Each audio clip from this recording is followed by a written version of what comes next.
Good day, Grade 12 learners. Welcome to today's English First Additional Language lesson. My name is Marina Seeley. I'm standing in for Karabo Sitay, and this lesson is brought to you by the Gauteng Department of Education in collaboration with the Saibono Discovery Centre. Today, I'm honored to introduce you to the short stories that you will be doing during 2025.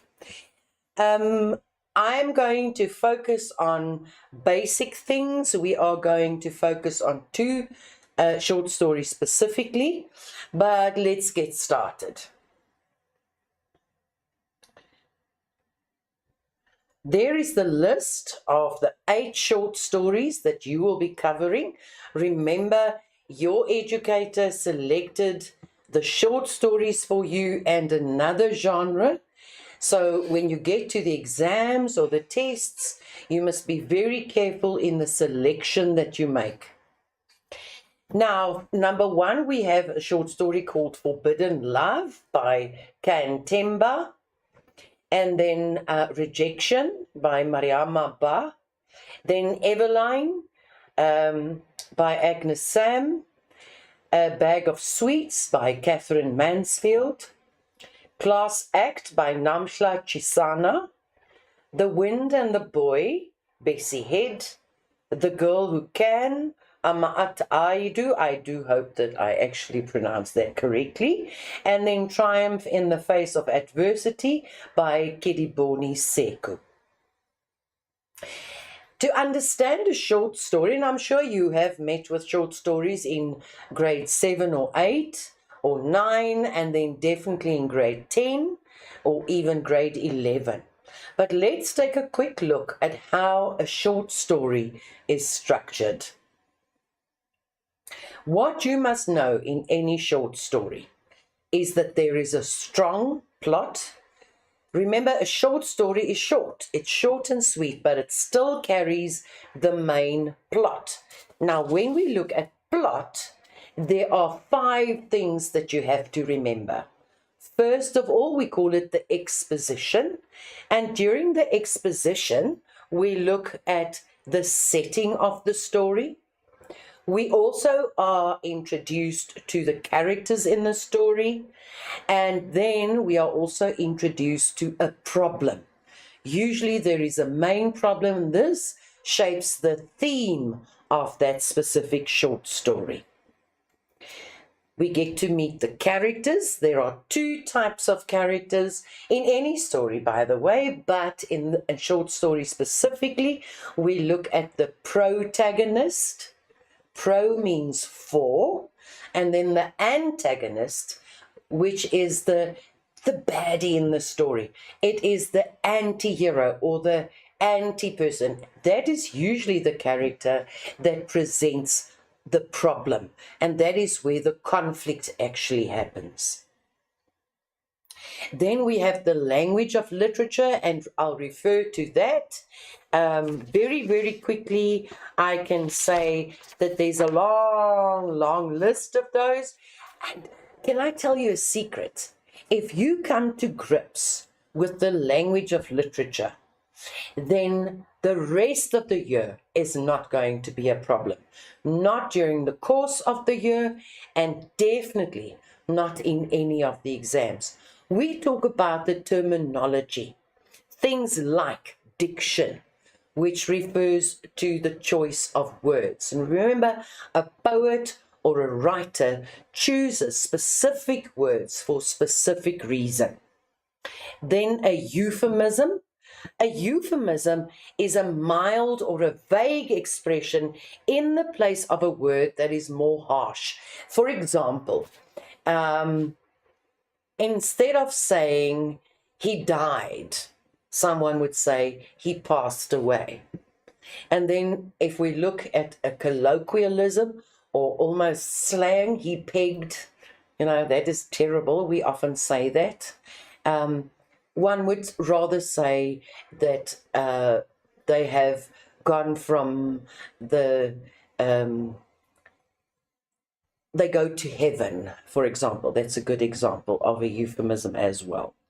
Then the first person, now in short stories, as in any narration, you will have a different point of view. And there are basically three main ones. And the first one is the first person. Now, if a short story is written in the first person, it means that it is written from the point of view of the speaker or the character. And we know that by looking at the pronoun I that is used very often. The third person, and the third person refers to an objective point of view.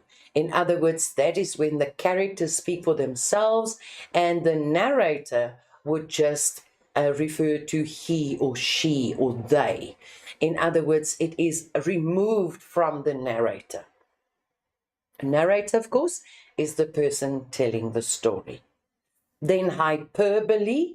If something is hyper, it means it is big, right? And hyperbole actually refers to an exaggeration. Please take note, we never say he over-exaggerates, because exaggeration is over already. For example, a big plate of food is described as a mountainous plate of food. That is hyperbole. Then irony. Irony refers to a statement or situation that has an underlying meaning that is different from the literal meaning. That is when something is said, but something totally different is actually the truth. Then metonymy, something associated with the object, represents the object, for example, and plows down palaces and thrones and towers. In this example, the palaces, thrones, and towers is substituted for people in power, a government or a monarchy. That is where the kings and queens and princes come from. Then mood is very important. The mood refers to the emotions felt by the reader when you read. And very often in a short story, the mood is created by what the character says, right, in terms of the situation. An oxymoron, that is a combination of words with contradictory meanings. For example, an open secret. Secret is secret, it's closed, it's hidden. But if we say this is an oxymoron, it would be an open secret, right? Or the living dead, for example. That is also an oxymoron, actually contradicts each other. Personification, we all know, that is when something is given human qualities. Pun is a play on words. Sarcasm is an ironic expression which is used to be unkind or to make fun of someone or something. So, these good girl, bad girl stories that we often read or watch, the bad girls are very often sarcastic, making the poor protagonist feel very terrible.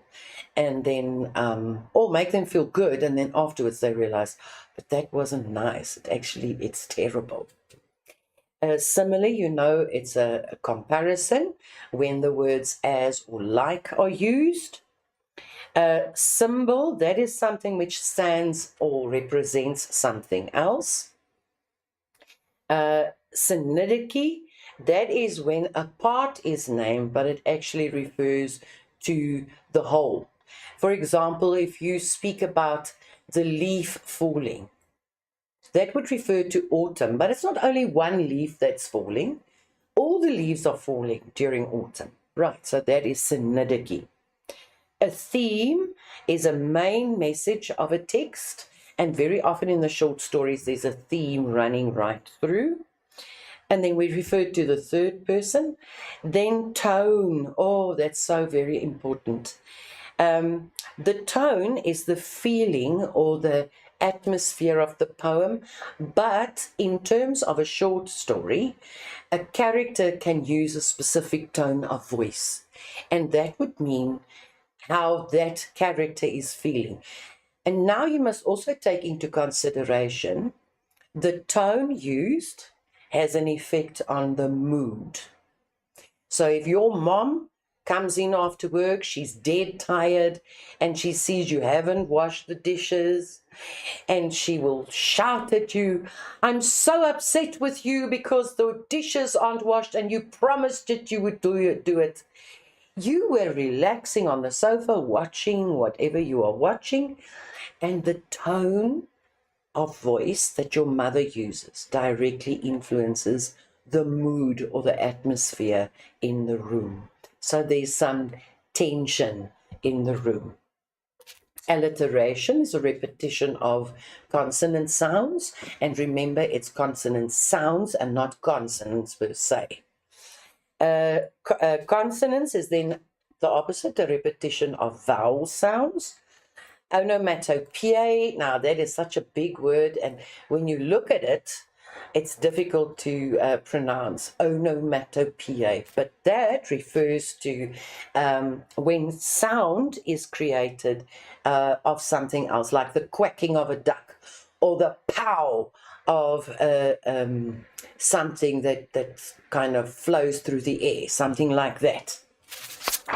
Then, right, so that basically takes care of those, the language of literature. Then, of course, we quickly touched on theme. Theme is the main idea that runs through, and it's a message that the writer wants to bring across. When we look at setting, you must be very, very vigilant, because setting refers to, number one, time, and then place. But be very careful. You have to be specific when you answer questions, or when you ask yourself, where is the story set and at what time? We're not talking about 12 o'clock or 1 o'clock or 4 o'clock. We are talking about an era. For example, when a story is set and the girls are wearing long dresses and all of that, we can assume that it is set in the Victorian era. That refers to time. The place would be in the suburbs, or in the city, or in a rural area. It doesn't refer to a house or a flat or a university. Understand what I'm saying? Right, so place refers to the geographical space. Be very careful when you respond to a question like that. So setting, in other words, time and place. And then we get to the characters. What is a story without a character? And you'll remember that I referred to two types of characters. You have the protagonist, the good person or the good character, and that is the main character in the story. And you will see that the protagonist or the main character actually develops. Initially, they are like this, and then they have to deal with a situation, they have to make a choice, and then that character grows, the character changes, all right? And then in contrast, the antagonist in a short story specifically, because the story is short, you have limited time to develop the plot. Very often, the antagonist in the story is a constant. It doesn't change. There's very little development. There could be, but very often there isn't. They don't really change. Right, and very important is the state of mind of the character. Now, you can think for yourself, if you go into a situation and there is conflict, how you came into the situation, in other words, your state of mind, what you are feeling, what you're experiencing, it has a lot to do with your past things that happened, past relationships.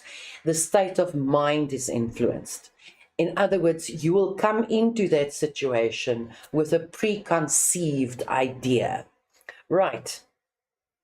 And that directly influences how you react, or the character reacts, to a situation or a stimulus or conflict or another character.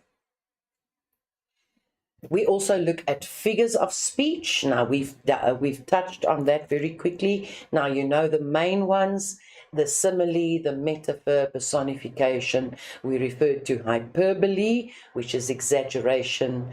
Then we can also refer to synecdoche, even though it is not really prevalent. In other words, it's not around very often. But those are simple figures of speech.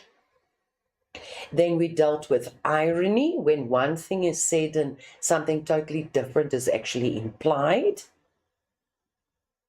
We looked at tone, and remember, and if you can just kind of get this idea, tone of voice has a direct impact on the mood or the atmosphere in a story, in a relationship, in a situation. Right, you need to distinguish between the two. There can also be a tone generally in the short story or the play or the poem or whatever you are dealing with. The first story we're going to take a look at very quickly, and then look at these things that we've just looked at in more detail, is The Wind and the Boy by Bessie Head. Let's read this extract. "Why can't you leave your handbag at home sometimes, Granny?" they said. "Ah, he's no trouble," Seyosenye would reply. They began to laugh at this third phase.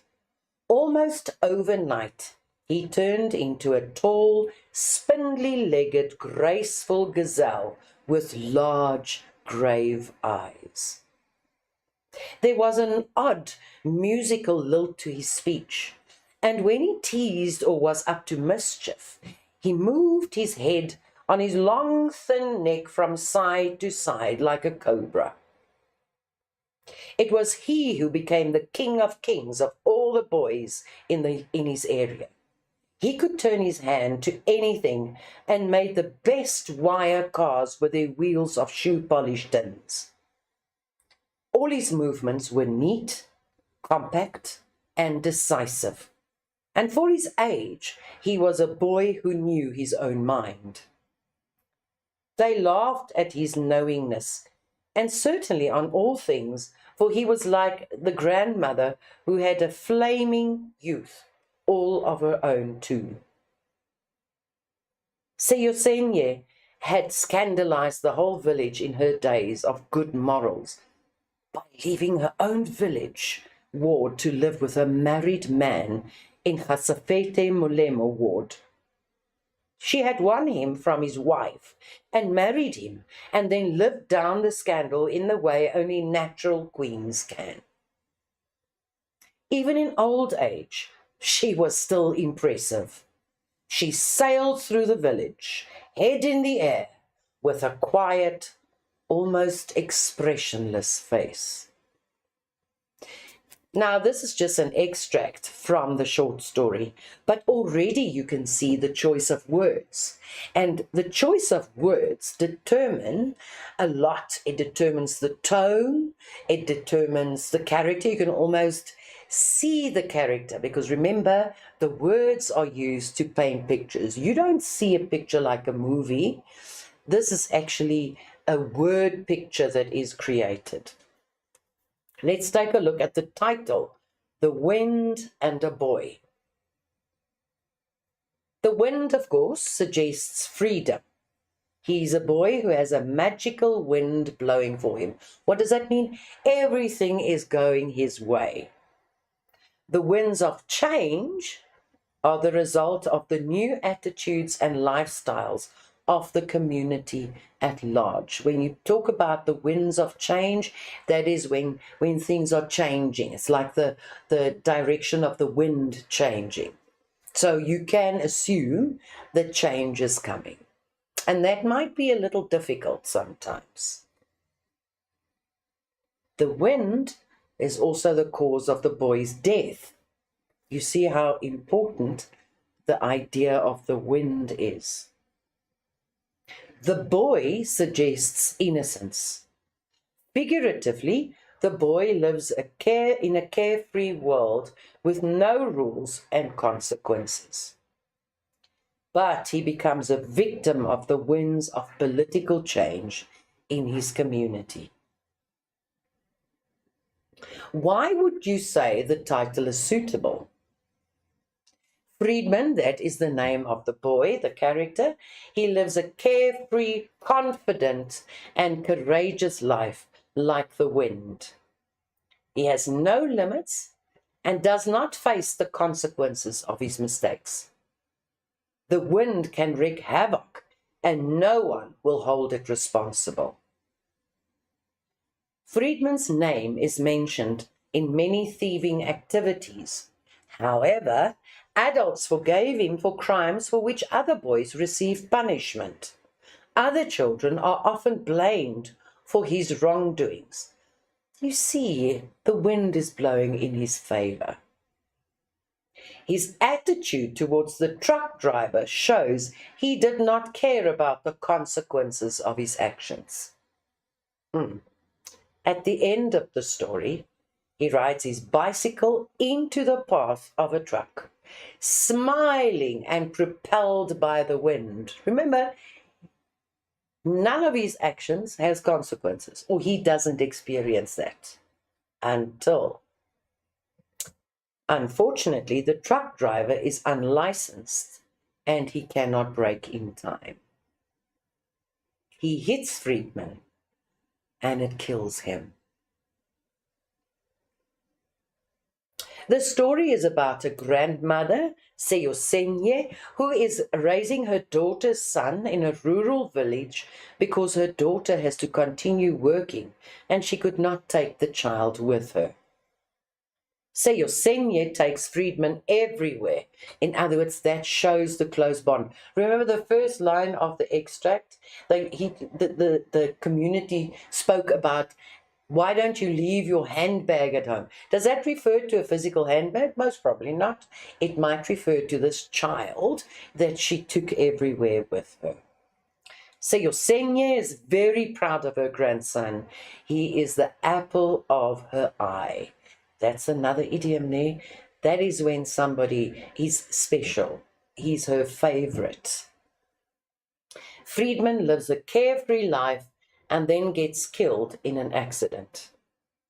His death affects the grandmother so much that she also dies and gets buried 2 weeks after the boy's funeral. Let's take a look at setting. Remember what I said right at the beginning? Setting refers to the where and the when in a story. The whole environment in which the character lives refers to the setting. That includes time, location, where it is, the weather, the physical setting, and then also the atmosphere that is created.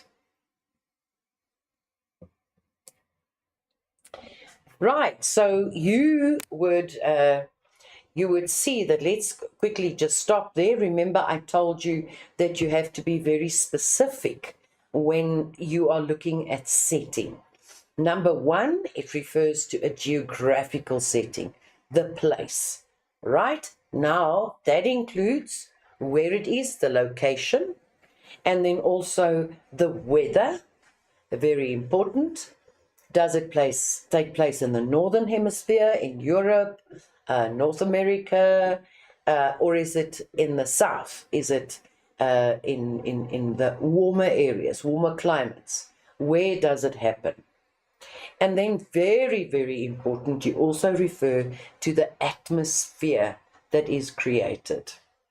And now in terms of time, you will also remember that I refer to the fact that time refers to an era.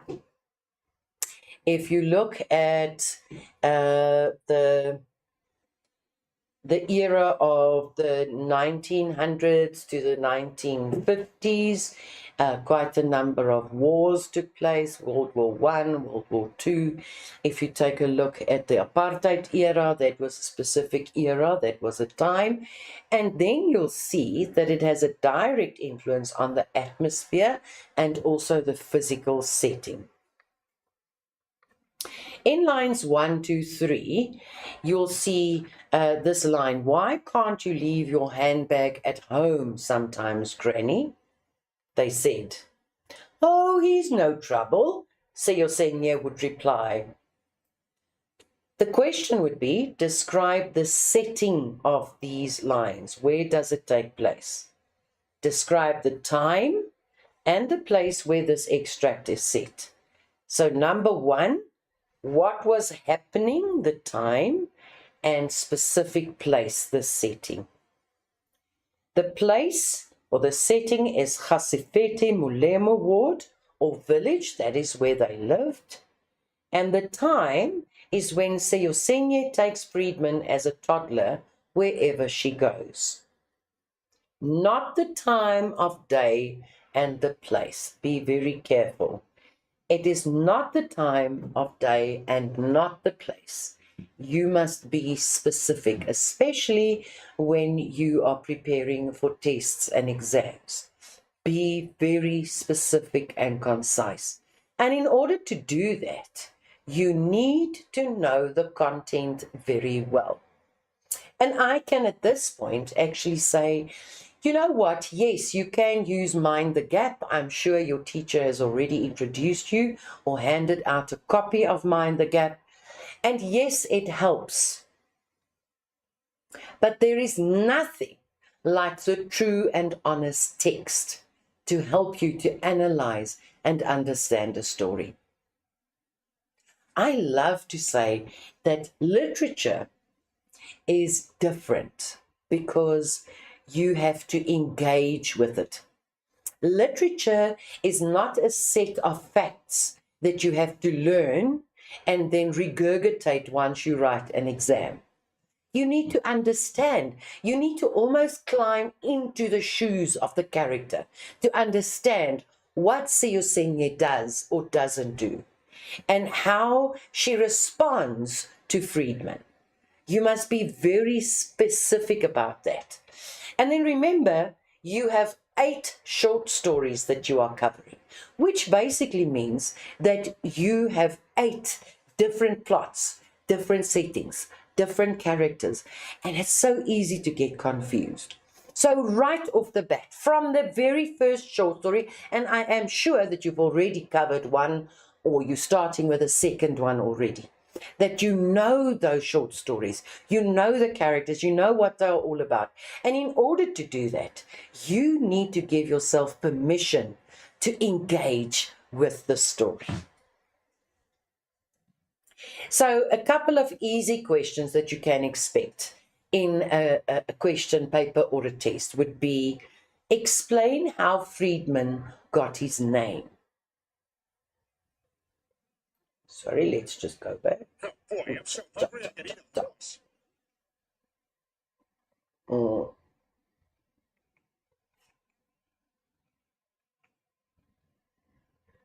technology is such a terrible thing. Let's get back to the questions. Right, so number 1, how Friedman got his name. It will actually be given to you in the short story. And the answer to that is a doctor named Friedman was very friendly towards Seosenye while she awaited the birth of her grandson. And as a result, she decided to name him after his doctor. And that is not something that you have to know, that you have to prepare beforehand. It is part of the story. You'll find it there. Let's take a look at figures of speech. I'm so hungry I can eat a horse. Have you ever had horse meat? They're too beautiful to be eaten. So it doesn't literally mean that, does it? Hyperbole, we refer to that. Hyper, extra, right? Hyperbole is an exaggeration or extravagant statement used for effect. Now, I know some people pronounce it as hyperbole. It's actually hyperbole, Right, hyperbole. You can practice that. Friedman became the king of kings of all the boys in the area. Sure, he's very important. It exaggerates the boy's status and influence amongst his peers. And Seosenye says, had won him from his wife. That is when they describe Seosenye. You know, she had a weird, fiery past. Exaggerates the woman's victory over her rival. So that is also an example of hyperbole. These hyperboles exaggerates the boy's status and influence among his peers and the woman's victory over her rival, suggesting that they are very popular and very powerful. A metaphor, you know, is a comparison of two things without using as or like. In contrast to a simile, where you have a comparison, but it is like something or it is as something. Right, so a metaphor doesn't have the words as or like to show the reader that there is a comparison going on. Friedman is compared to a gazelle. Now, if you take a look at the picture on this slide, that is a gazelle. Now, a gazelle is dainty and thin, but very elegant and supple. Friedman turned into a tall, spindly-legged, graceful gazelle. Sure, that is an extreme description of how tall and thin he is. Right. He has grown taller, thinner, and faster like a gazelle. They run very, very fast. He's no longer a small and shadowy toddler, but a young and lively boy. A simile, in contrast, compares two things using the words as or like. Friedman moved his head on his long, thin neck from side to side like a cobra, a snake. This simile compares the boy's head's movement to that of a snake, implying that he is sly and cunning. You thought he was a goody. He is definitely not. He could do all the wrong things and he got away with it. See how they walk. See how that gazelle walks. Oh, okay, how fast they are. Right, so as we said, a simile is a comparison of two things using the words like or as. Friedman was like the grandmother who had had a flaming youth all of her own too.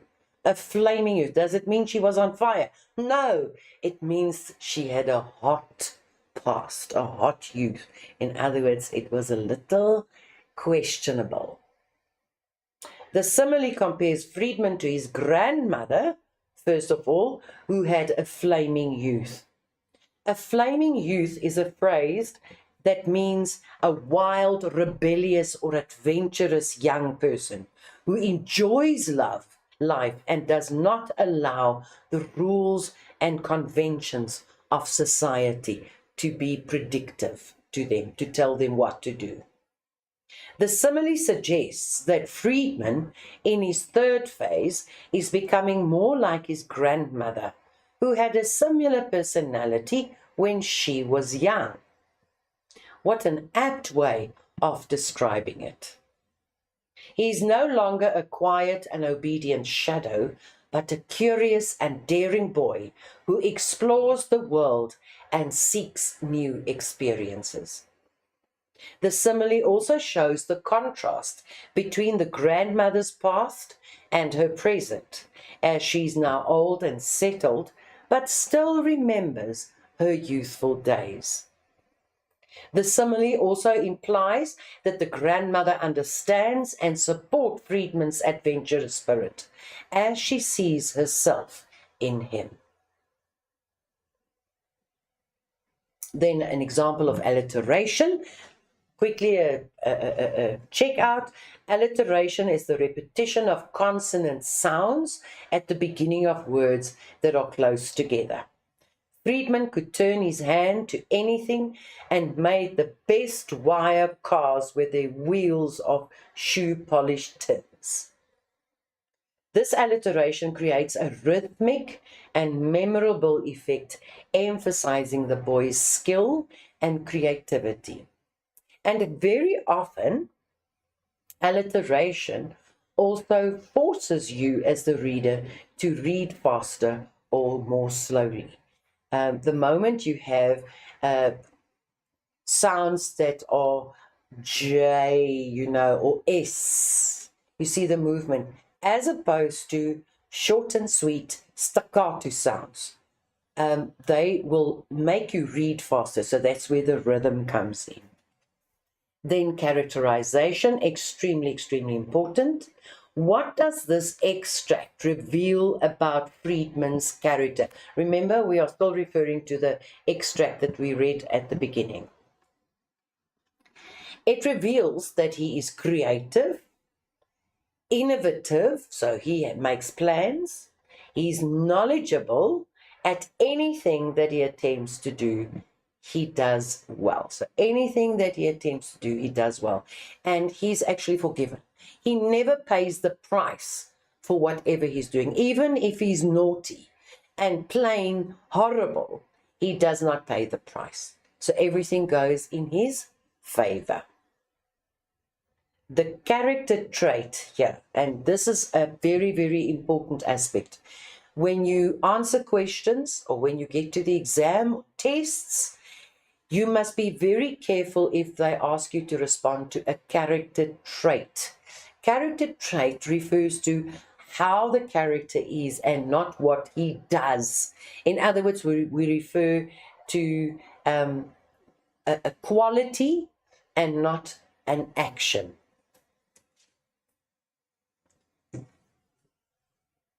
The next one we are looking at is irony. So there must be a contradiction. Irony, which is when someone says something that contradicts what they actually mean. Explain the irony in how Seosenye lives down the scandal in the way only natural queens can. The irony in this situation is that Seosenye behaves in a way that contradicts the expectations of others and the norms of society at that time. Seosenye had an affair with someone's husband, which is considered a shameful and embarrassing act.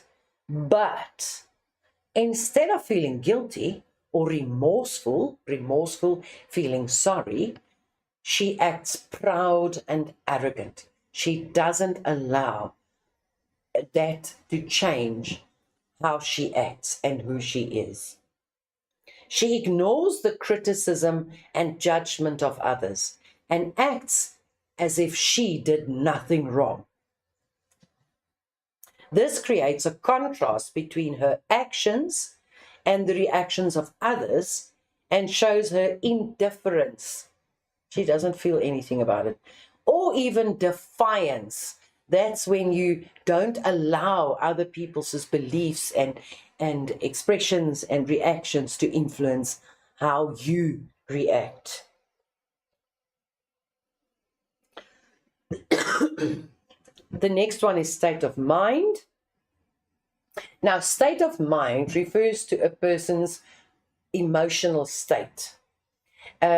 Invincible, if you think about words for Seosenye, invincible, overly confident, relieved, happy, those are all emotional states. And when you explain this in a question, you have to identify the feeling and then give a reason. And be very careful that you don't explain in terms of the story as a whole. If you look at the question, they will ask you in the story as a whole, and that's usually the last question, or they would refer to this specific extract.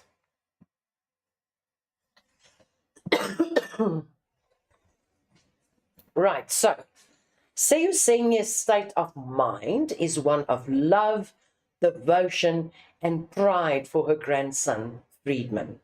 Why? She's also amused by his different phases of growth and enjoys watching him become more adventurous and curious. Remember, he is a lot like her.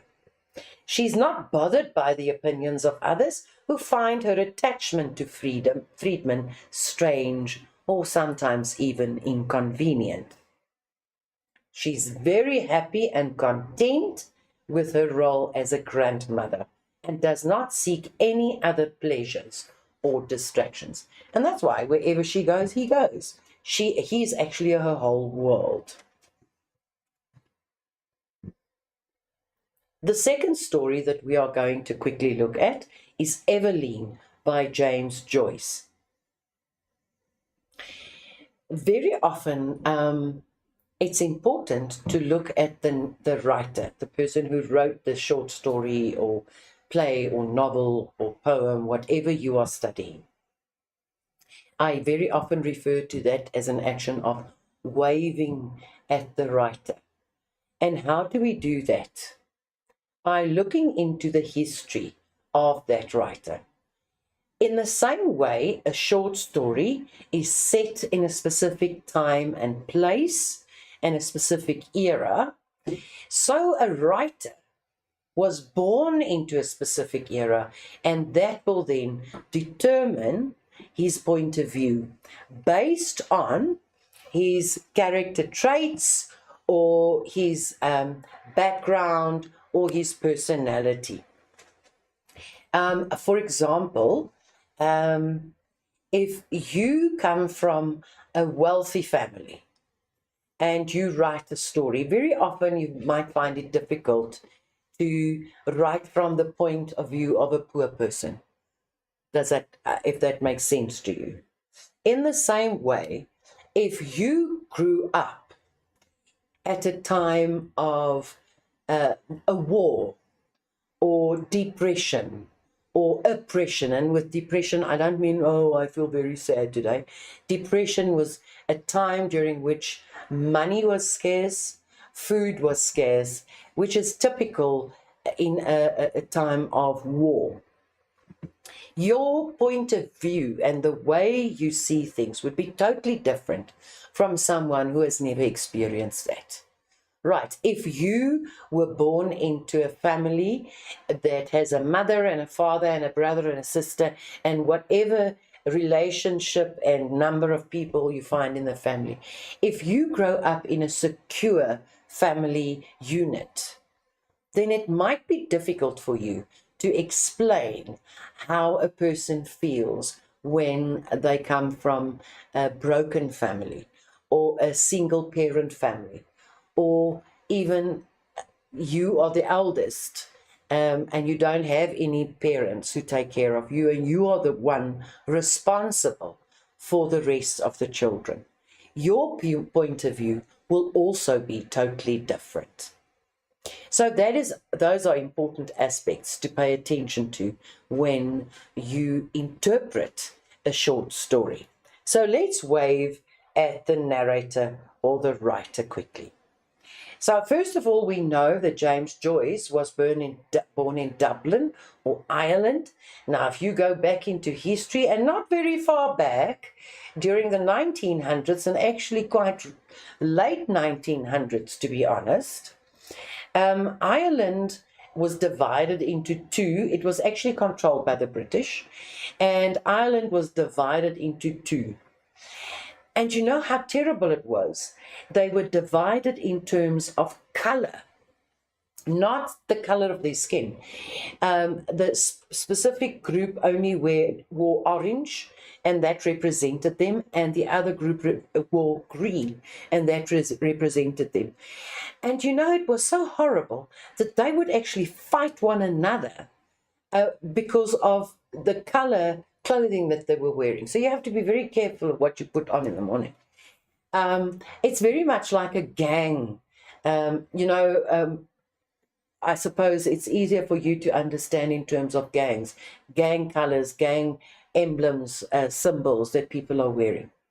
So he studied French, German, Italian, and English and literature. So he actually was quite versed in languages. His masterpiece is Dubliners, a collection of short stories completed in 1905. So that gives you the era in which he was born and grew up. And he published in 1914. So then he was actually quite grown already. He died in Switzerland in 1941. So let's take a look at the exposition. I told you the exposition. Exposition establishes Eveline as a young woman who is unhappy and dissatisfied with her current situation, and who faces a difficult choice between staying or leaving with Frank. The exposition of a story is that part that introduces the main characters, the setting, and the conflict. That's right at the beginning. The easiest way to understand that, and when you are studying, this is actually quite a good way of organizing it on one page. So you don't have to have written out notes. When you summarize a short story, draw a triangle.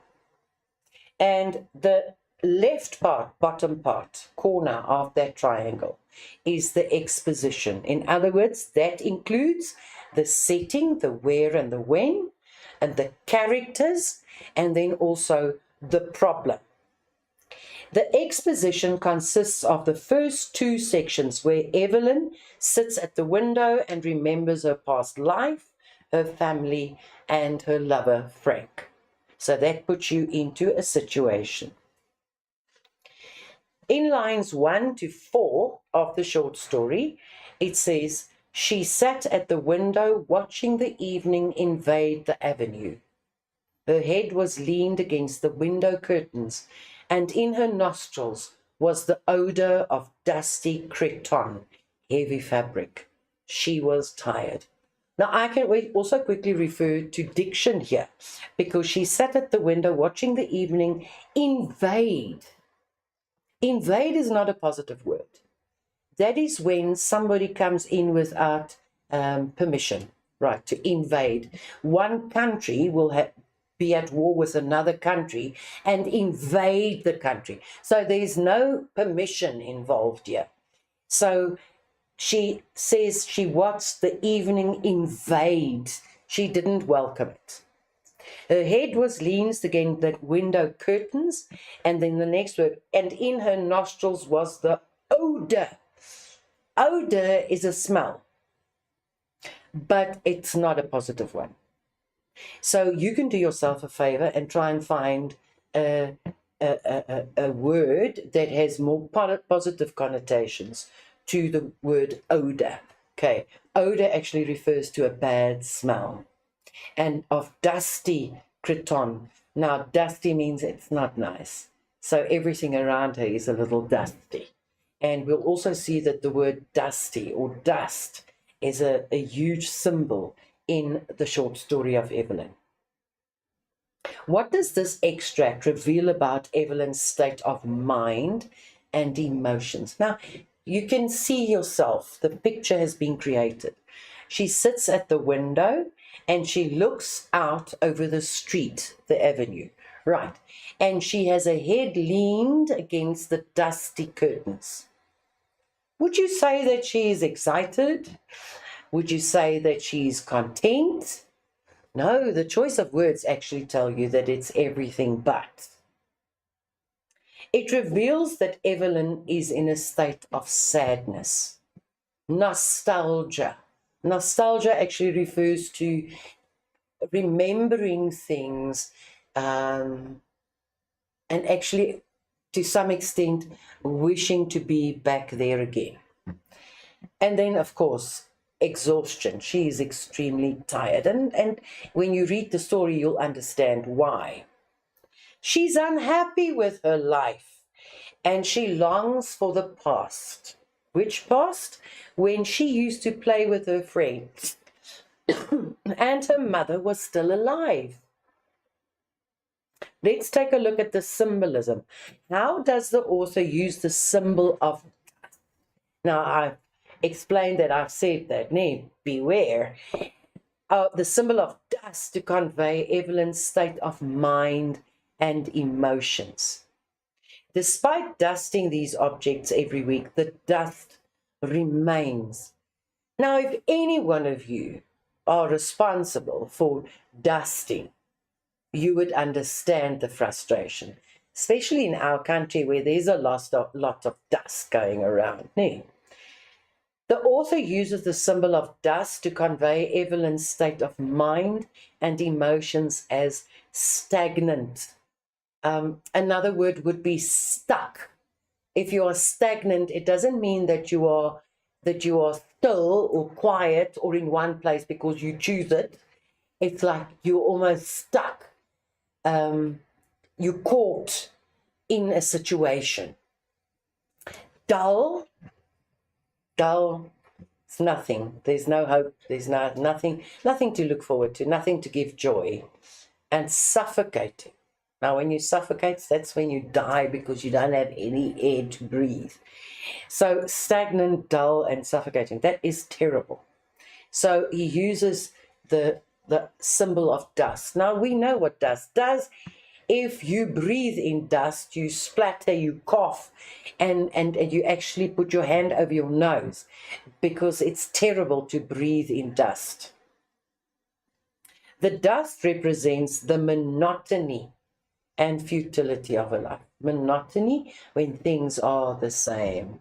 Everything repeats itself over and over again. As well as her futility. Let's look at the word futility. If something is futile, it means that it doesn't matter what you do. You can't change a situation. It's futile.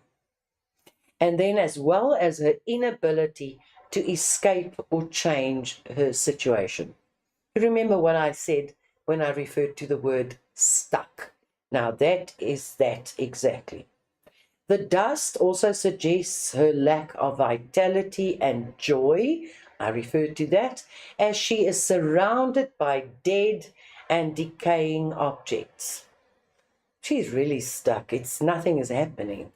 Such as the photo of the priest and the broken harmonium. When you answer questions like these, you have to refer to specific things. And I would say you make a statement, you use the P. Make a point, give an example, explain, and then your teacher might probably have taught you about the L as well, the Peel method. Make a point, give an example, explain, and then link it back to the theme or the title or the rest of the story. And when you answer that question, so you make a statement, and then you say why, because, and then you use the examples given. The dust also foreshadows, it predicts, it's like, it kind of says what it's going to happen later on. Her paralysis at the end of the story. Paralysis, when you lose your control over your limbs, when she remains motionless and emotionless as Frank leaves without her. So yet again there, we are touching on something different. Literal and figurative meaning. Does it mean that she physically gets paralyzed? I wouldn't know. You have to read the story to find out. But most probably, it's because she doesn't respond. She doesn't act. And that is the mention of the word motionless or emotionless. She doesn't show any emotion. She's not upset. She's not excited. She's not happy when she chooses to not leave with Frank. There's just nothing. Right. Let's take a look at the context of the story. What is the historical and social context of Ireland at the time of the story, and how does it affect Evelyn's decision? Now remember, I referred to that. Wave at the narrator or the writer.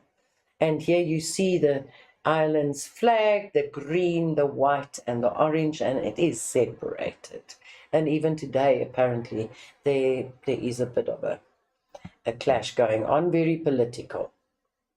The historical and social context of Ireland at the time of the story is the one of political turmoil, economic hardship, and cultural oppression. Ireland was under the control of Great Britain, and many Irish people were involved in the nationalist movement that sought independence and self-determination. Evelyn's decision is affected by this context specifically as she faces the dilemma of leaving her homeland and her family or staying loyal to them and their traditions. Very, very difficult decision to make. And you will also respect the fact that she couldn't only think of herself, she had to think of her family. She faces the challenge of being a woman in a patriarchal society. Patriarchal means the male in the family is the dominant one. In other words, the men make the decisions. And she has limited opportunities and choices. She is expected to sacrifice her own happiness and freedom for the sake of others. How does the author contrast the old and the new parts of the street, and what does this suggest about Evelyn's nostalgia and fear of change? So this is our link between the setting and the character. The author contrasts the old and the new parts of the street by describing the differences in the color, material, and sound of the houses.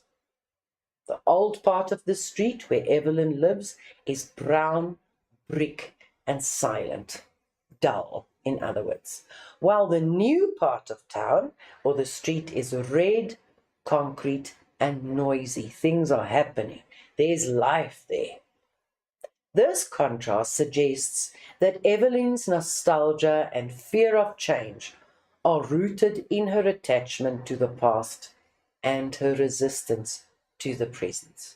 So she actually wants to, but in the fiber of her being, she feels that she can't. She prefers the familiar and the stable, even if they are dreary and depressing, over the unfamiliar and the dynamic, even if they are bright and lively. She's afraid of losing her identity and her memories, and of facing the unknown and the uncertain. So from a historical context, what are the roles and expectations of women in Evelyn's society, and how do they influence her sense of duty and freedom?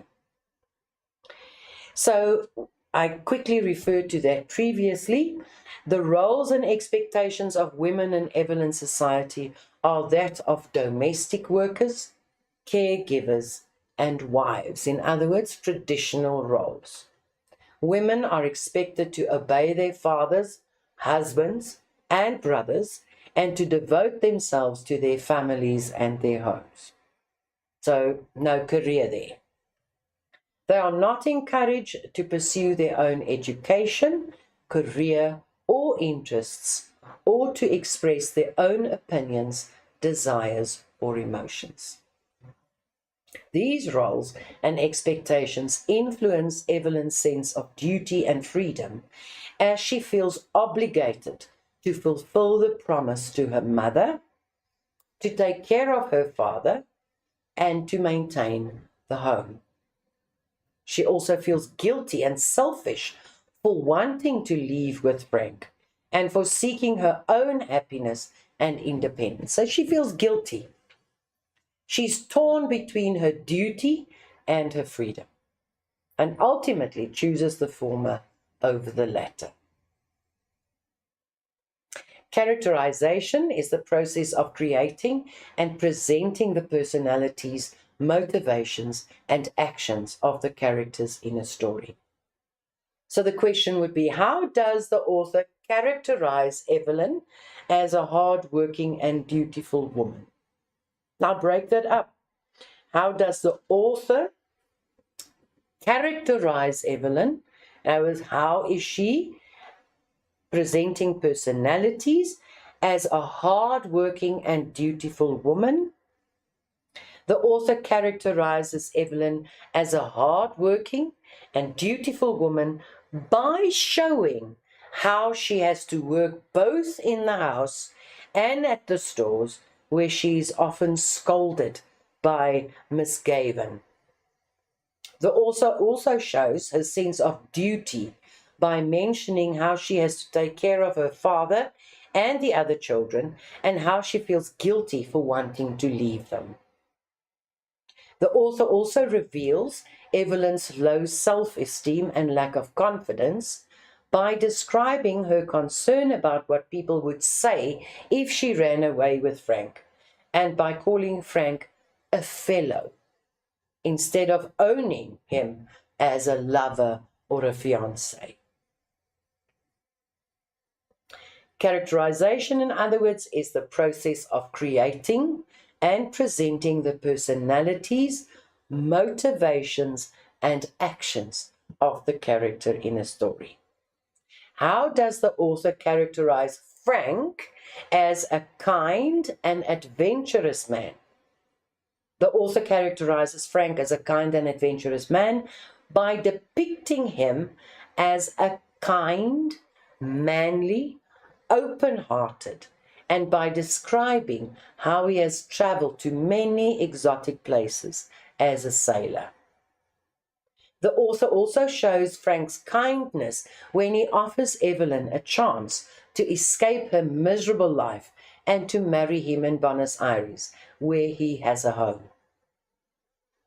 The author also illustrates how Frank respects Evelyn's feelings, totally different from what she's used to, when he does not force her to go with him, but waits for her to make up her mind. So can you see, she experiences a person that's totally different from any of the people or the males that she has known in her life.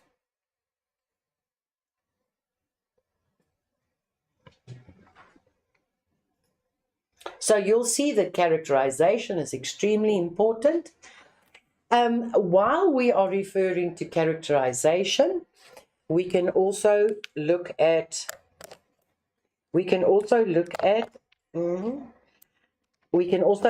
conflict. Now, conflict is basically a fight, right? That is the best way to describe it. And there are many different kinds of conflict. The best one we know is when you and your friend have a difference in opinion, and therefore you are fighting. So there's a disagreement.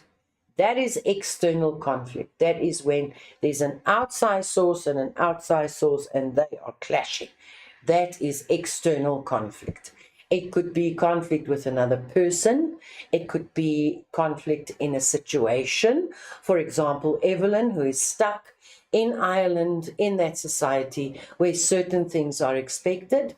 But then there's also internal conflict. Internal conflict refers to the conflict a character experiences within him or herself. Now, you can think, for example, what conflict Evelyn must experience, because she has been oppressed, controlled, and told what to do her whole life.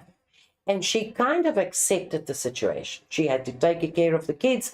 She did the children. She didn't have a choice whether she wanted to follow a career. She had to be a mother and a housewife, and she had to do these things. And then, lo and behold, comes Frank. And Frank gives her the opportunity to actually choose, to get the freedom that she's inherently inside herself longing for. But can you also respect the fact that that causes immense tension inside herself? That's the conflict that's inside of her. And very often, if a character or a person experiences conflict inside, it is very often carried outside, because the way you think is also the way you act. What is part of you determines to a large extent on how you're going to respond to other characters, to relationships, to situations. And then, of course, we have conflict in a situation which is also external. She is stuck in a community, in a society that has certain requirements, certain morals and ways of doing things. So that is conflict in a situation. She doesn't have the power to break free from that. And then she gets the opportunity, and because she feels guilty, and that's part of who she is, she chooses not to take that opportunity. It's actually very sad. Yet again, characterization is the process of creating and presenting the personalities, motivations, and actions of the characters in a story. How does the author characterize Evelyn's father as an abusive and controlling man? So first we had Evelyn, then we had Frank, and here we have Evelyn's father. The author characterizes Evelyn's father as an abusive and controlling man by showing how he has mistreated his wife and his children, and how he has forbidden Evelyn to see Frank. The author further shows the father's greed and selfishness when he keeps the money that Harry sends and demands more from Evelyn. The father also threatens Evelyn with violence and uses her dead mother's memory as a way to manipulate her. The father also shows his prejudice and ignorance by calling Frank a sailor chap and saying that he would drown her. Right, so if we look at prejudice, when you prejudge someone based on where they come from or what they do, prejudice, beautiful word. You need to add that to your knapsack of vocabulary. Conflict is the problem or the struggle that the main character faces, which can be external or internal. What is the main conflict that Evelyn faces in the story?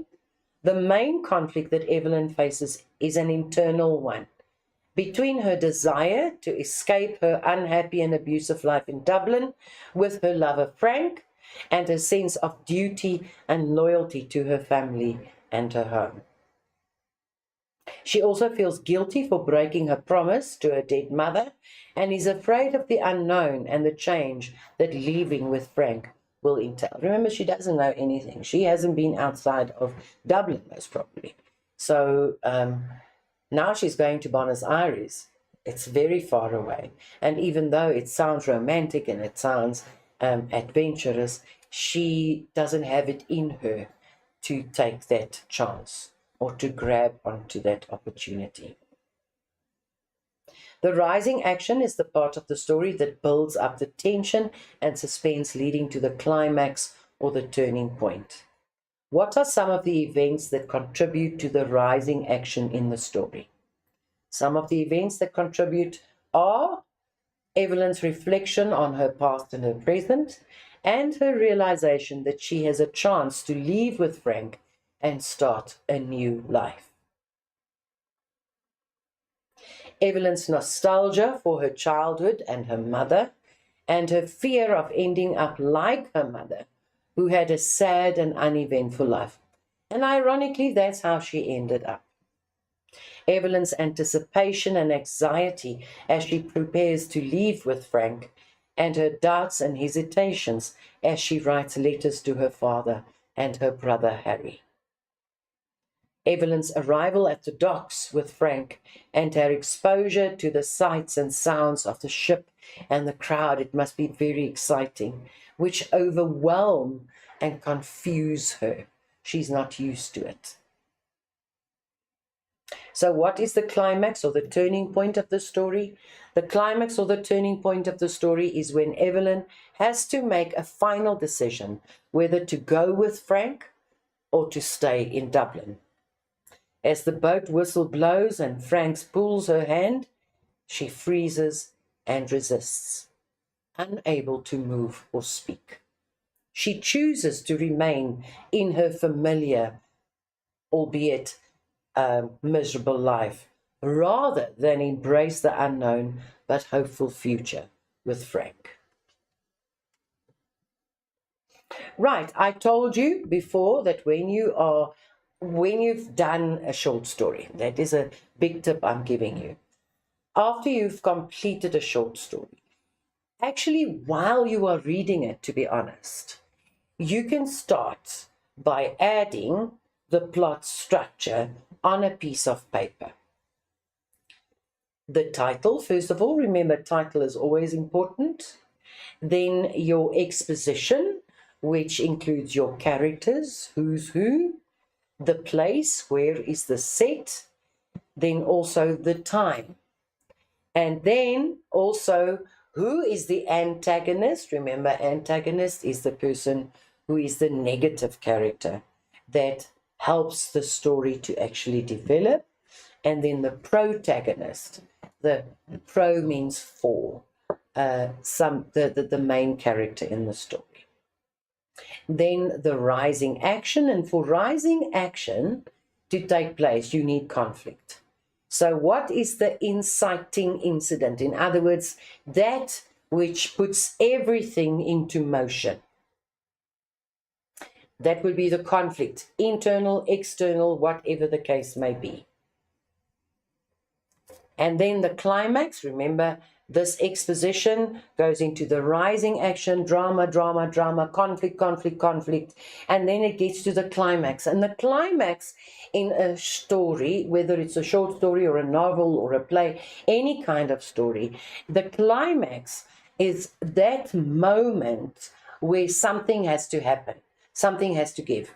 And the best example I can give is when you take a plastic or like a rubber band, that like an elastic girls put in their hair, or you put documents together and you put it in an elastic, right?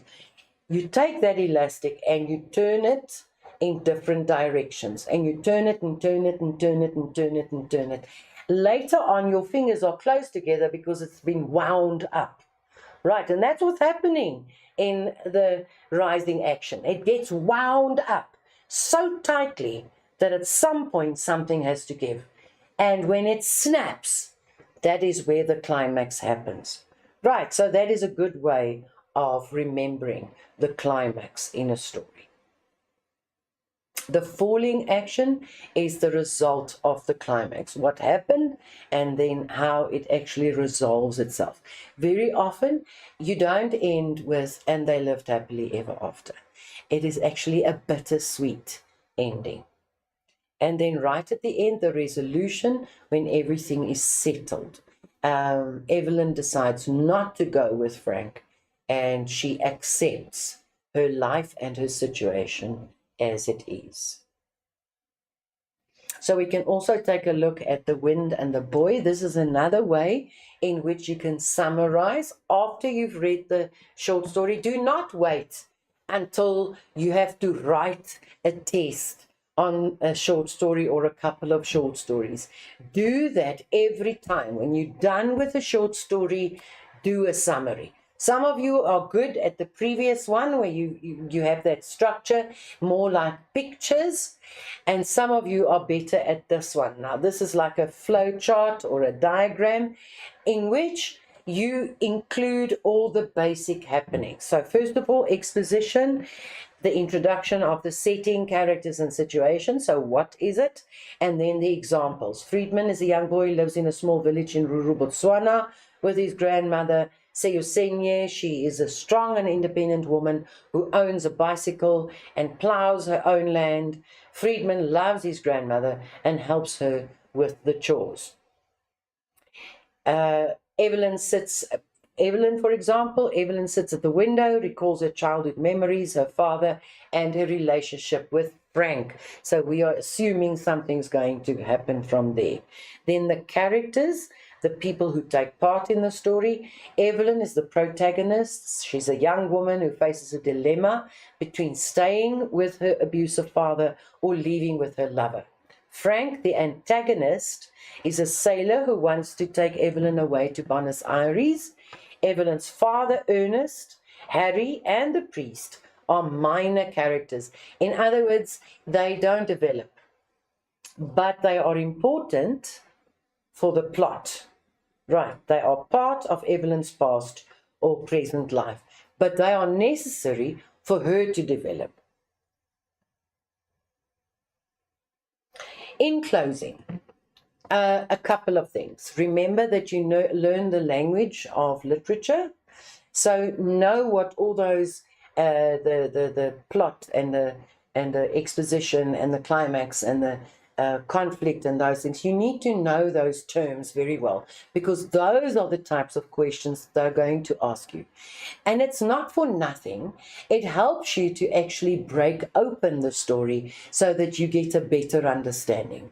As I said, you can get into the shoes of the character and live their life through their eyes and understand why the writer actually wrote the story. The next thing that you have to remember is to stay up to date. Every time after you have completed a story, do a summary. Take that summary and file it somewhere. Even if you put it in the back of your book or you paste it in your book, you ask your teacher permission whether you can put it in the book so that it's there. The good thing about that is at a glance on one piece of paper, you can see everything that's happening in the story. You know the characters, you know how they're related, you know what the problem is, you know what the resolution is at the end. How does it end? So that by the time you get to a test or the June exam, the summaries are already there. So you don't have to waste time rewriting, summarizing, trying to get to grips with the 6 stories that you've already done. Actually, by June, you should have covered all 8 stories. So imagine if you have to sit in one sitting and summarize all 8 stories. You'll get so confused because they're different characters and they're different settings and they're different plots. You must do it little by little. And that is what the African proverb says. The best way to eat an elephant in your path is to cut him up into little pieces. You eat it bit by bit. The best way to solve a problem is to tackle it bit by bit, one step at a time. I trust that you listen to me. If you don't listen to me, at least listen to your teachers. They are experienced, they are creative, they are extremely passionate. Make them your leader and your confidant so that grade 12 is actually a breeze, because it can be if you are consistent. It was lovely spending this time with you today, and I do hope that you take all the things that I've told you to heart. Even if you caught on 1 or 2 things, that's fine.